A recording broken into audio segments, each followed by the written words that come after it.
Hello everyone, welcome to అనగానే educational students. ఇవాళ మనం TS second inter economics 5 marks important questions list ఇస్తున్నామండి. ఒకసారి చూడండి అన్ని లైన్గా. మొత్తం మీద మనం ఒక 14 నేను సెలెక్ట్ చేశానండి. 14లో మోస్ట్ ఇంపార్టెంట్ వచ్చేటప్పటికి మీరు ఈ 10 అయితే చదువుకోండి ఫస్ట్. మోస్ట్ మోస్ట్ మోస్ట్ అంతే.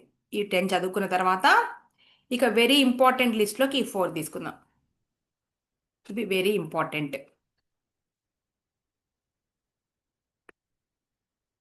ఈ 10 వచ్చేటప్పటికి మోస్ట్ ఇంపార్టెంట్. ఫస్ట్ అయితే ఇవి చదివి చూడకుండా కూడా రాసేసుకోండి.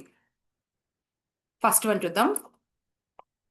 Explain the national health policy. National health policy NHP. ఓకేనా. Next, examine the different types of unemployment. Third one, examine the causes of unemployment in India. Right a note on NITI Aayog.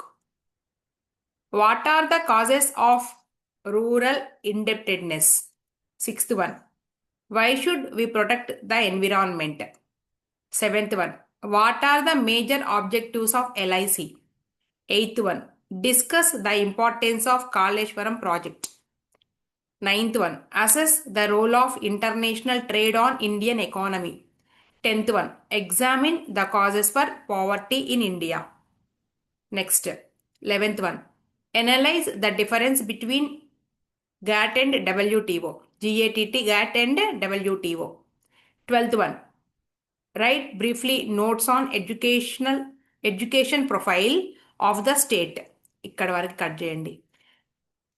Education profile of the state అని అడగపోయినా కానీ ఇలా అడుగుతారు. Right briefly notes on educational system అని కూడా అడగచ్చండి, ఏదైనా ఒకటే. Next, suggest the measures for survival and growth of small scale industries. Last one, 14th, explain the functions of NABARD. మీరైతే ముందు ఈ 10 చదివేసుకోండి, ఓకేనా. అసలు ఫస్ట్ అయితే ఈ 8 వరకు అయితే చూడకుండా కూడా రాసేసేయండి. బాగా చదువుకుని ఈ 8 వరకు ముందు చూడకుండా రాసేసుకోండి. తర్వాత వచ్చేటప్పటికి 9, 10, ఆ తర్వాత 11, 12, 13, 14. ఓకేనా. 8 వరకు మాత్రం రోజుకి ఒక 2 క్వశ్చన్స్ చొప్పున మీరు చదువుకుని చూడకుండా రాసేసుకోండి. తర్వాత మనకి ఈ రిమైనింగ్ ఇక్కడ నుంచి 9th, 10th, 11, 12, 13, 14 వెరీ ఇంపార్టెంట్ లిస్ట్లో పెట్టుకోండి, ఓకేనా. ఇవి కంప్లీట్ అయినాక 8 కంప్లీట్ అయినాక వీటికి రండి. Okay, right.